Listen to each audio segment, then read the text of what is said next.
बिस्मिल्लाहिर्रहमानिर्रहीम। पाकिस्तान दे विच क्या पूरी दुनिया दे विच अजकल सला मेडिकेशन के तौर पर बहुत ज़्यादा दवाएं इस्तेमाल कीतियां वेंदियां।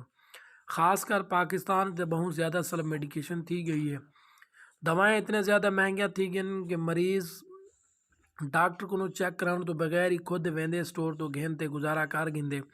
डॉक्टर दा फीसां भरन तो कासर थी वेंदे। बहुत ज़्यादा इवें दे लोग हैं जिहड़े सला मेडिकेशन के तौर पर बहुत ज़्यादा दवाएं इस्तेमाल करेंदे। हुए बस्कोपान प्लस की गोली भी इस्तेमाल करेंदे। बस्कोपान प्लस की गोली को इस्तेमाल करने तो पहले हमेशा अपने डॉक्टर को मशवरा कर गिनो। बेहतर है कि जो आपको कोई तकलीफ थी उन्हें अपने करीबी डॉक्टर से मशवरा करो ताकि वो डॉक्टर तो आगे बीमारी को समझ सके। आजकल बहुत ज़्यादा बीमारियां थी गई, पता क्या नहीं लगता। इवें कोई क्रोनिक बीमारी थी वेंदी है, असां टोटके करेंदे रह वेनू मरीज़ की जान चली वेंदी है।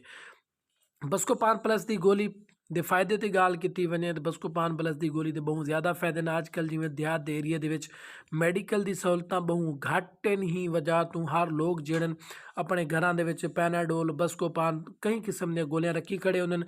रात को अचानक चंद मसात को पेट दे दर्द पै वने, गुर्दे दर्द पै वने, पित्ते दर्द पै वने, मैदे दर्द पै वने, मैदे खिंचाव थी वेंदे, आंतें की सोजिश थी वेंदी है, अचानक मरोड़ थी वेंदे। कहीं कहीं दावत खावन गया वदा होंदे तो अचानक बहुत ज़्यादा रोटी खा गिंदे या घर च बहुत ज़्यादा रोटी खा गिंदे, पेट भरते रोटी खा गिंदे। इवें हैजा थी वेंदे, जुलाब शुरू थी वेंदे तो वल घर च फ्लैजल ते बस्कोपान की गोली पई हुंदी है, मसात कट खा गिंदे उनको आराम आ वेंदे। टंपरेरी तौर पर तुसा को अगर पेट दर्द पै वने या इवें ते भेणी मावा जे को मैंसल पीरियड के दौरान दर्द थी वेंदी है, उनको कोई बई गोली नज़र नहीं आती, बस्कोपान प्लस की गोली मौजूद होती है।